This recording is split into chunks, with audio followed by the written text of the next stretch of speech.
ACN news के सभी दर्शकों का स्वागत है। मैं हूं गणेश अग्रवाल और आप देख रहे हैं दमोह जिले की खबरें। अंकल ने कहा मुझे दवाई का नाम बता दो बेटा। मैं अकेला था कक्षा में जिसको 10 में से 10 अंक मिले थे हिंदी में। हम लोग उस समय मजाक करते थे कि खंबा पकड़ के खड़े हो जाओ तो अंकल को लगेगा कि इस खंबे में कुछ है, इसलिए हम लोग खड़े हैं यहाँ पर।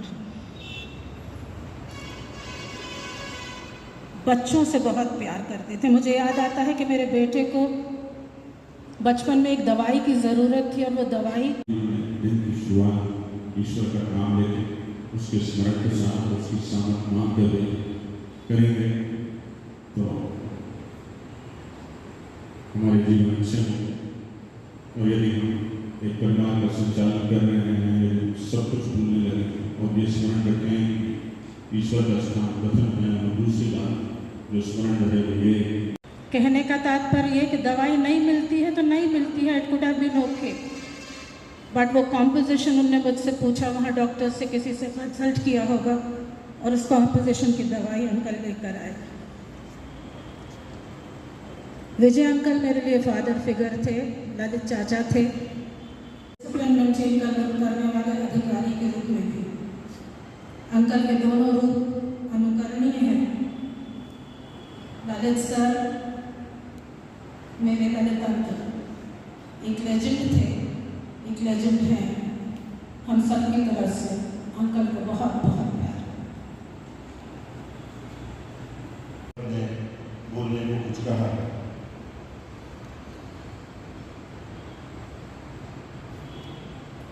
सारे परिवार को रिप्रेजेंट कर रहा हूँ, परंतु इस सभा की गरिमा के साथ समय सीमा का सम्मान करने में बहुत ही संक्षिप्त में कुछ कहूँगा। उन्होंने काम किया और उनका बहुत गहरा संबंध था। मैं समझता हूँ कि समालोचना के साथ मैं कहूँगा कि पत्नियाँ बाद में आती थी, दोनों भाई पहले आते थे। कहते थे विजय भैया ने कुछ कह दिया तो दिन को रात कह दिया और रात को दिन कह दिया तो वो वही है।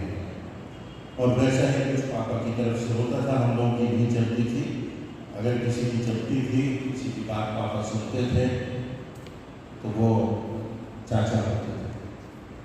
चाहे जब 51 वर्ष की उम्र में पापा के हाथ कांपने लगे तो चेक पर साइन करने का अधिकार, सेक्स काउंसिल की बात दो, फिर इसका संभालना, समाज के दायित्व को पूरा करना, प्रशासनिक व्यवस्था को देखना, पापा के पूरे बेटे का चाचा करता। और एक भाई के स्वरूप में रमलाल भी यहाँ पर इस बात की प्रत्यक्ष प्रमाण हमारे बीच में है कि वो एक बहुत ही ऐसे भाई थे जिन्होंने जीवन के अंतिम समय तक पापा का साथ निर्वहन किया।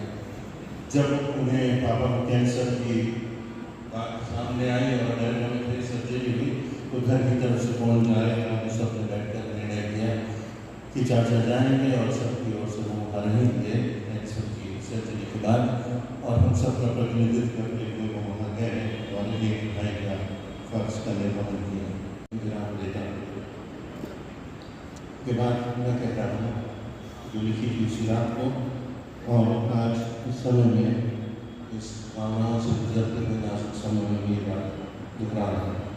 किसी विश्वासी के लिए जिंदगी का मृत्यु जिंदगी का अंत नहीं परंतु अनंत जीवन का प्रारंभ है। मृत्यु जीवन का अंतिम पृष्ठ नहीं पर नए अध्याय की शुरुआत है। मृत्यु सूर्यास्त नहीं सूर्योदय है। मृत्यु रात्रि की कामना नहीं पर एक नई सुबह का उदय है। मृत्यु विलाप का गीत नहीं परंतु स्वागत का गीत है। मृत्यु बीच का दफन नहीं पर नई देह के अंकुरण की बात है।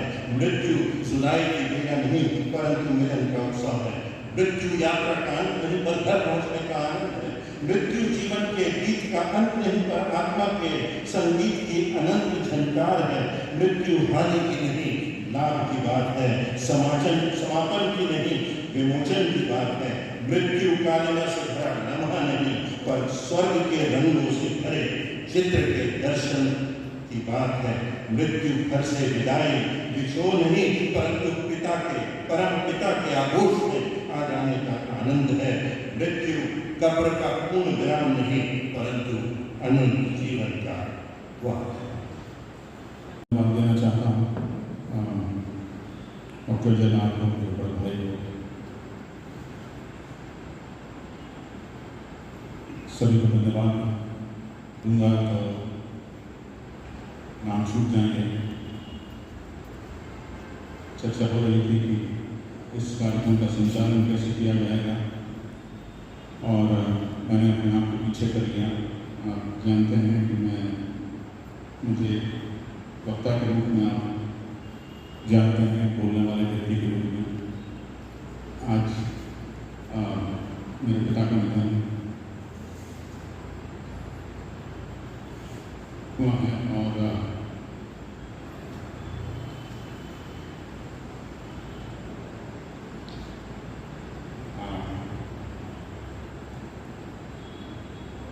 मेरे लिए आज बहुत कुछ बोलना संभव नहीं। मैंने चर्चा की है 17 दिसंबर को हम मेमोरियल सर्विस संडे की सर्विस के साथ रखेंगे और प्रयास करूँगा कि परमेश्वर के वचन की सहायता करूँ उस दिन और कुछ बोलने का प्रयास ज़्यादा करूँ जैसा आप मुझे जानते हैं। पिता मेरे जीवन में विशिष्ट रहे, हर किसी के जीवन में रहते हैं, पर मेरे लिए वो मेरे हीरो रहे। उनकी नकल मैं करने का प्रयास अपने जीवन में करता रहा। उनके लिए जो आदर्श थे वो प्रभु यीशु मसीह थे, वो प्रभु यीशु मसीह का अनुसरण करते थे। वही उनके जीवन में देखा और उनके जीवन का अनुसरण मैंने करने का प्रयास किया।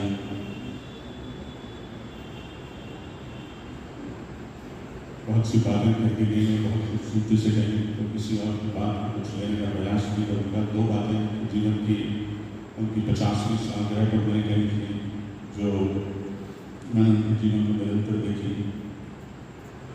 दिन की शुरुआत, सुबह की शुरुआत परमेश्वर के नाम के साथ, परमेश्वर के वचन के पठन के साथ पूरे जीवन में मैंने देखा।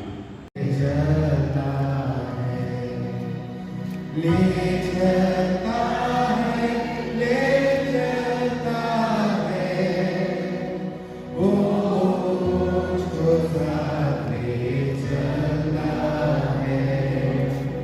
विश्वास से चलूँगा मैं साथ, ईश्वर दाता मेरा कभी